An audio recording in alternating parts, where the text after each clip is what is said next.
Hello friends, fresh day, fresh lecture, fresh topic. आगे बढ़ते हैं, पढ़ते हैं थिन लेंसेज। ज्योमेट्रिकल ऑप्टिक का ये third part.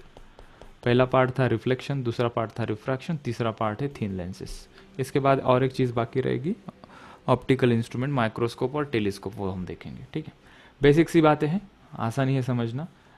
What is thin lens? तो पहले तो थिन और थिक भी होगा। थिक लेंसेज हमारे सिलेबस में नहीं है। थिन और थिक में क्या अंतर होता है? ये पतली होती है, थिक मतलब मोटी होती है, नाम से पता चल जाता है, बताऊंगा आगे। और these are the thin transparent region. What is thin lenses? These are the thin transparent region bounded by one or two spherical surfaces. Transparent lens ही होती है ना, ट्रांसपेरेंट नहीं होगी तो वो लेंस कैसे कहोगे? ठीक है, वो दीवार हो जाएगी, right. So we wanted some transparent material like a glass. Glass is a transparent material. So basically lenses हम ग्लास से बना सकते, प्लास्टिक से भी बना सकते, by any transparent medium. Okay, so what are the broad category? हमने दो कैटेगरी ब्रॉड बना दी। एक हमने कहा कि इंटरसेक्टिंग सरफेसेस और एक non intersecting surfaces lenses. Intersecting surface lenses, नाम पे मत जाना, इजी है। तो पहले हमने ये तीन लेंसेस यहाँ पे बनाए। पहली लेंस देखो, एक स्पीयर लिया और दूसरा स्पीयर, इनका जो इंटरसेक्टिंग पोर्शन है, ये दो स्पीयर जो है, ये स्पीयर और ये स्पीयर, इसका जो इंटरसेक्टिंग पोर्शन है उससे जो लेंस बनेगी उसको कहेंगे हम बाय कॉन्वेक्स लेंस। देखो ये भी एक कॉन्वेक्स सरफेस है, ये दूसरा भी कॉन्वेक्स सरफेस है। इस सरफेस की रेडियस होगी R1, ये दूसरे सरफेस की रेडियस होगी R2। ठीक है, तो इसको कहेंगे बाय कॉन्वेक्स लेंस। ठीक है, बाय कॉन्वेक्स, ये बाय वर्ड नहीं होगा तो बाय डिफॉल्ट ये बाय कॉन्वेक्स लेंस ही होगी। ठीक है, और आगे चल के कभी ऐसा थिन वर्ड नहीं दिखाई देगा तो बाय डिफॉल्ट कौन सी लेंस होगी? वो थिन लेंस ही होगी। ठीक है, क्योंकि थिक लेंस सिलेबस में नहीं है। अगर इसको हम कहेंगे कि R1 और R2 दोनों इक्वल है, ये कर्व सरफेस और ये कर्व सरफेस, ये दोनों इक्वल है, तो इसको कहेंगे equi concave lens, equi convex lens. और ऐसा ज़रूरी नहीं कि R1 और R2 हमेशा सेम हो, एक सरफेस बड़ा हो सकता है, एक छोटू हो सकता है सरफेस, तो ये जो लेंस बनेगी वो भी बाय कॉन्वेक्स लेंस होगी, लेकिन वो इक्वी कॉन्वेक्स लेंस नहीं होगी। दूसरा टाइप है, एक कर्ड सरफेस है और एक प्लेन सरफेस है, इससे जो लेंस बनेगी इसको कहेंगे प्लेनो कॉन्वेक्स लेंस। इसमें इस सरफेस की रेडियस होगी R1 जो कुछ होगी 2 सेंटीमीटर, 1 mm, 2 mm, एनीथिंग। और ये जो प्लेन सरफेस है, स्ट्रेट लाइन को कहा रेडियस होती है, तो उसको हमने कहा कि इसकी रेडियस है इन्फिनिटी। ठीक है, ये पॉइंट कहाँ जाके ऐसे मीट करेगा, इसका सेंटर कहाँ होगा? कहीं नहीं होगा, तो हमने कहा कि इसकी रेडियस क्या होगी? इन्फिनिट होगी, राइट। तीसरा, दो सरफेसेस को हमने इंटरनली इंटरसेक्ट किया और उनके इंटरसेक्शन से जो लेंस बनी उसको कहेंगे कॉनकेव कॉन्वेक्स लेंस। इसकी R1 कुछ होगी और R2 कुछ होगी, सेम भी हो सकते हैं, अलग भी हो सकते हैं। ठीक है, so these are the three lenses जिसको हमने ब्रॉडली कहा इंटरसेक्टिंग सरफेसेस से जो बनी हुई लेंसेस हैं। दूसरी कैटेगरी नॉन इंटरसेक्टिंग सरफेसेस, जैसे कि ये तीन हमने यहाँ पे ड्रॉ किए हैं। ठीक है, इस लेंस को हम कहेंगे, ये कहीं इंटरसेक्ट कर रहा है, कहीं ये स्पीयर और ये स्पीयर, हमने कहा नहीं। ऐसी बड़ी प्लेट होगी, उसमें से ट्रुर ट्रुर ये सरफेस कट कर दिया और इतना सरफेस बचा हुआ हमने यूज़ कर लिया। ठीक है, तो यहाँ पे दो कॉनकेव सरफेसेस हमें दिख रहे हैं। सो इस लेंस को हमने नाम दे दिया बाय कॉनकेव लेंस। दूसरी, एक प्लेन सरफेस है, एक कर्व्ड सरफेस है। सो एक कॉनकेव है और एक प्लेन है, तो इसको कहेंगे प्लेनो कॉनकेव लेंस। ठीक है, दूसरी है, दोनों भी कॉनकेव सरफेसेस है, जिसको कहेंगे, हाँ, एक कॉनकेव सरफेस है और एक कॉनकेव। कौन सा है? ये कॉनकेव है और ये कॉन्वेक्स है। बाहर से देखेंगे तो ये कॉनकेव होगा, ये कॉन्वेक्स होगा, तो इसको कहेंगे कॉन्वेक्स और कॉनकेव लेंस। ठीक है, so these are the 6 categories. Basically हम ये पढ़ेंगे मेजरली ये, और इसके अंदर ये वाला पढ़ेंगे। ठीक है, लेकिन न्यूमेरिकल इसके भी हम बनाएंगे, ऐसा नहीं है कि इसको कम्प्लीटली इग्नोर कर दिया हमने, लेकिन फोकस किस पे होगा वो पता होना चाहिए। These are the two important lenses, यहाँ से एक लिया और यहाँ से एक लिया। Okay, so this is the introduction part. आगे चलते हैं। सर केस 2 में कुछ नहीं है। केस 2 में हम नेक्स्ट करेंगे ना, नेक्स्ट लेक्चर में करेंगे केस 2 को। अभी हम थोड़ा इसको प्लेन ओके। रखते हैं, राइट। तो इसके बाद हम क्या करते हैं, अभी इसके रे डायग्राम निकालते हैं, और हेडिंग हमने दिया है इसका converging diverging behaviour of convex lens. ठीक है, इसको और एक्सप्लोर करेंगे हम। सबसे पहले consider the light is coming parallel to the lens. कहीं इन्फिनिटी पे सोर्स होगा, लाइट कब पैरेलल आती है ये भी समझ लो, जब सोर्स ऑफ लाइट, मतलब ये यहाँ पे कोई ऐसा टॉर्च वगैरह होगी, वो काफ़ी दूर है। तो कभी भी दूर से कोई चीज़ हम देखते हैं तो ऐसे लगता है कि वहाँ से जो लाइट आ रही है वो कैसी है? स्ट्रेट है, पैरेलल है। So when the light rays are coming parallel to the lens and it is incident on this lens which is called as converging lens. After passing through the lens they meet at some point, at a particular point. That point is called as focal point या focus point.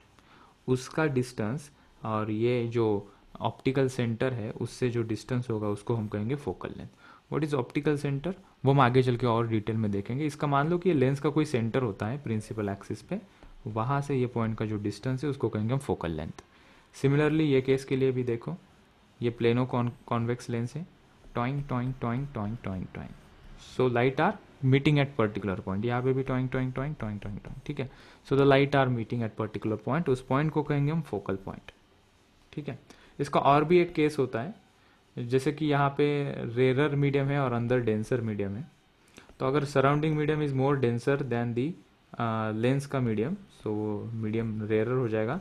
So this lens is actually act as a diverging lens. ठीक है. वो case हम आगे चल के करेंगे. ठीक है. Because it will create more confusion, इसलिए हम इसको यहाँ पे नहीं लिख रहे. So to make clarity, a bit more clarity, we will write one point over here. What we can write regarding this point, ये जो केस 1 है, केस 1 के लिए हम थोड़ी जगह बना लेते हैं. इसको थोड़ा नीचे कर रहा हूँ. आ जाओ आ जाओ आ जाओ, आने दो बस. ठीक है. सो अभी केस 1 के लिए कुछ हम हेडिंग लगा देते हैं ताकि हमें पता चल जाए. इफ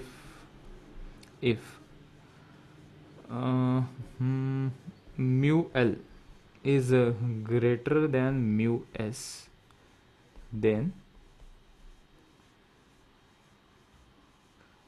lenses, कौन सी lenses है ये? These are convex lens. Then convex lenses behave as converging lenses. You might be worried mu l क्या है? तो mu l क्या है? This is a refractive index of lens. समझने की कोशिश करो. refractive index of lens. mu s क्या है? This is a refractive index of surrounding कमजोर है, मतलब एयर है और ये ग्लास है, तब ये क्या होगी? मीट करेगी. सेकेंड केस क्या होगा? पूरी सिचुएशन यही रहेगी, बस हम यहाँ पे लिखेंगे mu L, lens refractive index of lens is less then refractive index of surrounding. वो केस की डायग्राम हम आगे चल के निकालेंगे. So will have less confusion. आगे फिर हमने देखा डाइवर्जिंग लेंसेस. सो बेसिकली हमने कॉन्केव लेंसेस निकाली है. कॉन्केव लेंसेस के लिए वही किया हमने.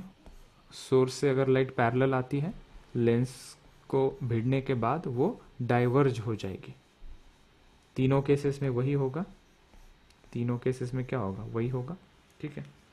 तो अगर हम यहाँ से देखेंगे तो हमें क्या लगेगा कि लाइट कहाँ से आ रही है? एक पर्टिकुलर पॉइंट से आ रही है. So the light is appear to be coming from this point. Actually में लाइट इन्फिनिटी से आ रही है. हमारी आंखों को धोखा क्या हो रहा है कि लाइट ये पर्टिकुलर पॉइंट से निकल रही है. ठीक है. सो this is the virtual focus. कहेंगे फोकस ही, लेकिन पता होना चाहिए क्या है ये. वर्चुअल फोकस है. राइट. तो इस केस 1 का भी नाम दे देते हैं, जैसे कि हमने लास्ट इसमें case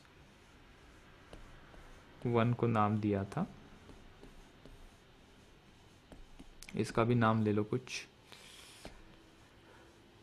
if mu l is greater than mu s, then concave. ये तीनों लेंस कौन सी है? कॉनकेव लेंस है ना. ये भी कॉनकेव लेंस, ये भी कॉनकेव लेंस, ये भी concave lens. So if mu l is greater than mu s, इसका मतलब क्या है? Refractive index of lens is higher compare to refractive index of this surrounding. तब ये कॉनकेव लेंस क्या हो रही है? डाइवर्ज हो रही है. उसकी लाइट उससे पास होने के बाद क्या हो रही है? डाइवर्ज हो रही है. So if mu l is greater than mu s, then concave lenses behave as diverging lenses. Okay. इसके केस 2 एक्सप्लोर करके आना. कल के लेक्चर में बताऊंगा. उसका हेडिंग होगा if mu L is less than mu S, then concave lenses behave as converging lenses. ठीक है, ये इतना ज़रूरी नहीं है, ठीक है, इसलिए मैं इतना स्ट्रेस भी नहीं दे रहा इसके ऊपर, लेकिन you should know if some question comes in the examination, पता होना चाहिए. ओके, आज के लिए इतना काफ़ी है.